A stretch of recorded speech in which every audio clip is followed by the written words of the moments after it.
ಜಾತಿ ಗಣತಿ ವರದಿಗೆ ಕೆಲ ಸಮುದಾಯಗಳು ವಿರೋಧ ವ್ಯಕ್ತಪಡಿಸ್ತಾ ಇರೋದಕ್ಕೆ ಸಿಎಂ ಸಿದ್ದರಾಮಯ್ಯ ಪ್ರತಿಕ್ರಿಯೆ ಕೊಟ್ಟಿದ್ದಾರೆ. ಜಾತಿ ಗಣತಿ ವರದಿ ಬಗ್ಗೆ ಚರ್ಚಿಸೋದಕ್ಕೆ ಏಪ್ರಿಲ್ 17ನೇ ತಾರೀಕು ಸಚಿವ ಸಂಪುಟ ಸಭೆ ಕರೆದಿದ್ದೀನಿ. ಎಲ್ಲವೂ ಚರ್ಚೆ ಮಾಡಿದ ಬಳಿಕ ನಾನು ಈ ಬಗ್ಗೆ ಮಾತನಾಡ್ತೀನಿ ಅಂತ ಹೇಳಿದ್ದಾರೆ. ಜಾತಿ ಗಣತಿ ವರದಿಗೆ ವಿರೋಧ ವ್ಯಕ್ತಪಡಿಸ್ತಾ ಇರುವಂತಹ ವಿಪಕ್ಷಗಳಿಗೆ ಹಾಸನದಲ್ಲಿ ಸಹಕಾರ ಸಚಿವ ಕೆಎನ್ ರಾಜಣ್ಣ ತಿರುಗೇಟು ಕೊಟ್ಟಿದ್ದಾರೆ. ಬಿಹಾರ, ತೆಲಂಗಾಣ, ಆಂಧ್ರದಲ್ಲಿ ಜಾತಿ ಗಣತಿ ವರದಿಗಳು ಬಂದಿವೆ. ಅಲ್ಲಿಯೂ ಚರ್ಚೆಗಳು ನಡೀತಾ ಇದೆ. ವರದಿ ಅವೈಜ್ಞಾನಿಕ ಅಂತ ವಿಪಕ್ಷದವರಷ್ಟೇ ಹೇಳಿದ್ದಾರೆ ಅಂತ ಕಿಡಿಕಾರಿದ್ದಾರೆ.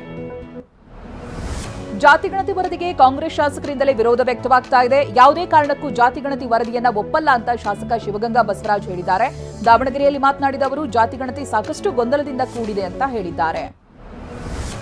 ಸಿಎಂ ಸ್ಥಾನದಿಂದ ಸಿದ್ದರಾಮಯ್ಯರನ್ನ ಇಳಿಸೋದಕ್ಕೆ ಷಡ್ಯಂತ್ರ ನಡೆದಿದೆ ಅಂತ ವಿಜಯಪುರದಲ್ಲಿ ಬಿಜೆಪಿಯ ಉಚ್ಚಾಟಿತ ಶಾಸಕ ಯತ್ನಾಳ್ ಸ್ಫೋಟಕ ಹೇಳಿಕೆಯನ್ನ ಕೊಟ್ಟಿದ್ದಾರೆ. ಸಿದ್ದರಾಮಯ್ಯರನ್ನ ಇಳಿಸೋದಕ್ಕೆ ಸಂಚು ನಡೀತಾ ಇದೆ. ನನ್ನ ಉಚ್ಚಾಟನೆ ಹಿಂದೆಯೂ ಕೂಡ ಕಾಂಗ್ರೆಸ್ ಮಹಾನ್ ನಾಯಕ ಇದ್ದಾನೆ ಅಂತ ಹೇಳಿದ್ದಾರೆ.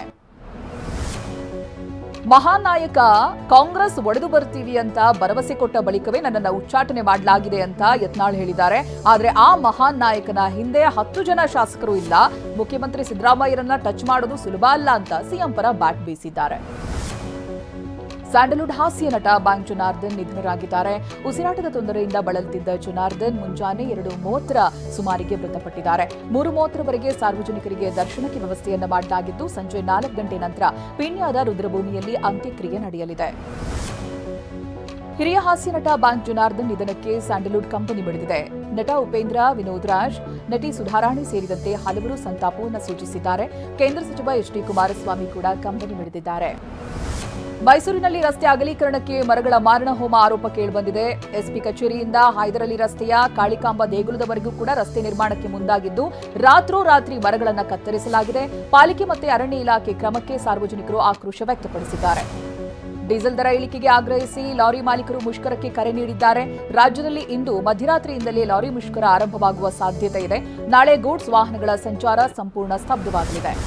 ಇಂದು ವಿಶ್ವದಾದ್ಯಂತ ಸಂವಿಧಾನ ಶಿಲ್ಪಿ, ಭಾರತ ಭಾಗ್ಯವಿದಾತ ಡಾಕ್ಟರ್ ಬಿಆರ್ ಅಂಬೇಡ್ಕರ್ ಜಯಂತಿಯನ್ನು ಆಚರಿಸಲಾಗ್ತಾ ಇದೆ. ಸಂಸತ್ತಿನ ಆವರಣದಲ್ಲಿರುವ ಪ್ರೇರಣಾ ಸ್ಥಳದಲ್ಲಿ ಗಣ್ಯರು ಅಂಬೇಡ್ಕರ್ ಅವರಿಗೆ ಗೌರವವನ್ನು ಸಲ್ಲಿಸಿದರು. ಈ ವೇಳೆ ರಾಷ್ಟ್ರಪತಿ ದ್ರೌಪದಿ ಮುರ್ಮು, ಪ್ರಧಾನಿ ಮೋದಿ, ಮಲ್ಲಿಕಾರ್ಜುನ್ ಖರ್ಗೆ, ಸೋನಿಯಾ ಗಾಂಧಿ, ರಾಹುಲ್ ಗಾಂಧಿ ಸೇರಿ ಗಣ್ಯರು ಭಾಗಿಯಾಗಿದ್ದರು. ಬೆಂಗಳೂರಲ್ಲಿ ಡಾಕ್ಟರ್ ಬಿಆರ್ ಅಂಬೇಡ್ಕರ್ ಜಯಂತಿಯನ್ನ ಸಂಭ್ರಮದಿಂದ ಆಚರಿಸಲಾಯಿತು. ವಿಧಾನಸೌಧದ ಮುಂಭಾಗ ಅಂಬೇಡ್ಕರ್ ಪ್ರತಿಮೆಗೆ ಸಿಎಂ ಸಿದ್ದರಾಮಯ್ಯ ಮಾಲಾರ್ಪಣೆ ಮಾಡಿದರು. ಡಿಸಿಎಂ ಡಿಕೆ ಶಿವಕುಮಾರ್, ಪರಿಷತ್ ವಿಪಕ್ಷ ನಾಯಕ ಛಲವಾದಿ ನಾರಾಯಣಸ್ವಾಮಿ, ಸಚಿವರಾದ doctor G Parameshwar, HC Mahadevappa ಭಾಗಿಯಾಗಿದ್ದರು. ರಾಜ್ಯ ಸರ್ಕಾರದಿಂದ ಅಂಬೇಡ್ಕರ್ ಪ್ರಶಸ್ತಿ ಪ್ರದಾನ ಮಾಡಲಾಗುತ್ತಿದೆ ಅಂತ ಡಿಸಿಎಂ ಡಿಕೆ ಶಿವಕುಮಾರ್ ಹೇಳಿದ್ದಾರೆ. ಪ್ರಶಸ್ತಿ ಪ್ರದಾನ ಸಮಾರಂಭದಲ್ಲಿ ಮಾತನಾಡಿದ ಅವರು, ಸಂವಿಧಾನಕ್ಕೆ ಆತ್ಮ ನೀಡಿರುವಂತಹ ಪರಮಾತ್ಮನಿಗೆ ಗೌರವ ನೀಡುವಂತ ಕೆಲಸ ಮಾಡುತ್ತಿದ್ದೀವಿ ಅಂತ ಹೇಳಿದರು.